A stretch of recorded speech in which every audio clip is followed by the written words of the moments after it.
बालकांड की समाप्ति के साथ ही एक साधक की साधना भी संपन्न होती है। भक्ति मार्ग में ताटिका को दुराशा कहा जाता है। ज्ञानी ताटिका को अविद्या कहते हैं। ताटिका का वध कर दिया है भगवान ने एक ही तीर से और उसे अपने अंदर समा लिया है।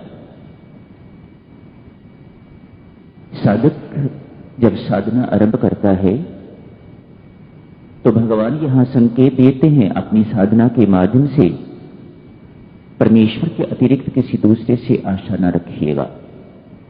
यहां से साधना का शुभ आरंभ होता है। सर्वप्रथम इसे ही मारा है।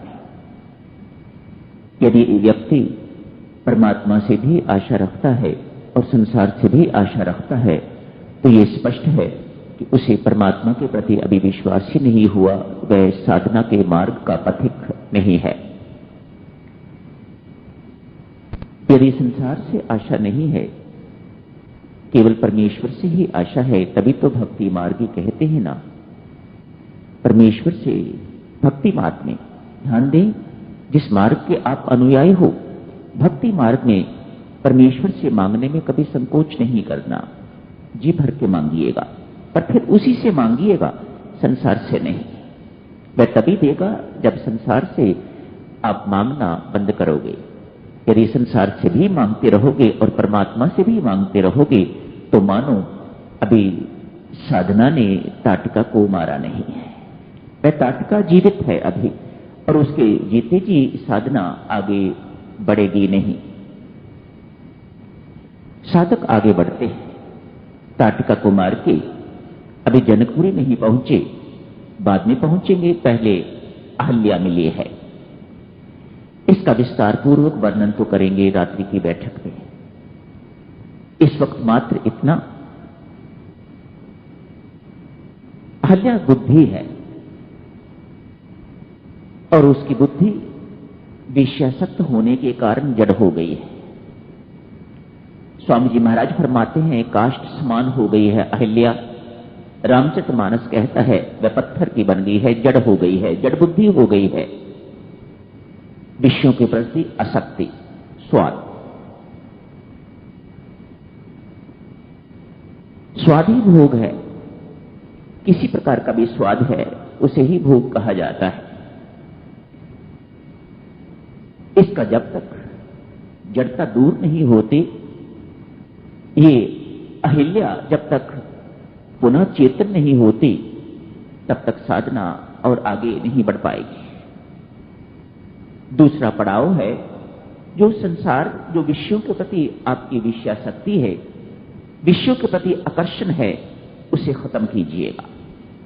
भगवान ने उसको चेतन कर दिया। अब बुद्धि जड़ नहीं है।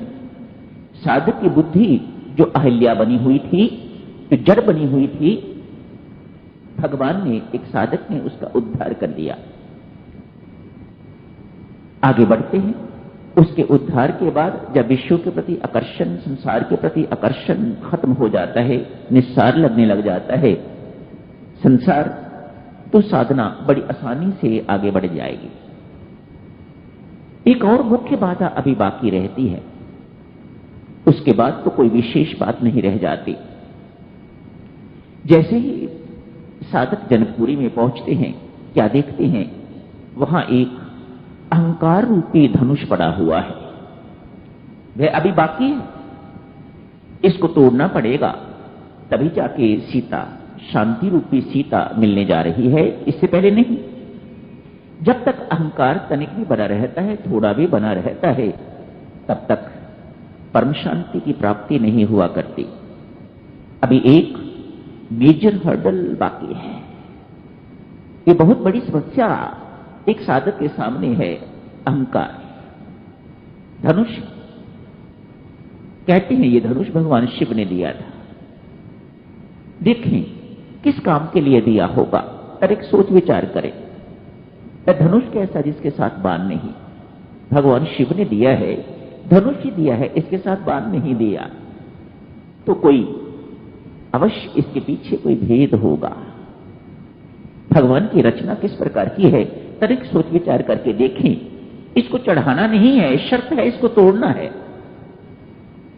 धनुष को तो चढ़ाया जाता है, उसके ऊपर बाण रखा जाता है, उसको ऐसे मारा जाता है, लेकिन यहां शर्त है इसको तोड़ना है। स्पष्ट है ये अहंकार है और इसका टूटना ही जो है वह अति आवश्यक है। इसे चढ़ाने की आवश्यकता नहीं है, इसे टूटना चाहिए। भगवान शिव से इसी धनुष ने एक बार कहा था, भगवान के पास जो भी रहता है वह चेतन रहता है, जड़ नहीं रहता। धनुष भी बातचीत करता है। भगवान शिव से कहा, महाराज क्या है मेरा जीवन, मुझे बार बार बंधना पड़ता है।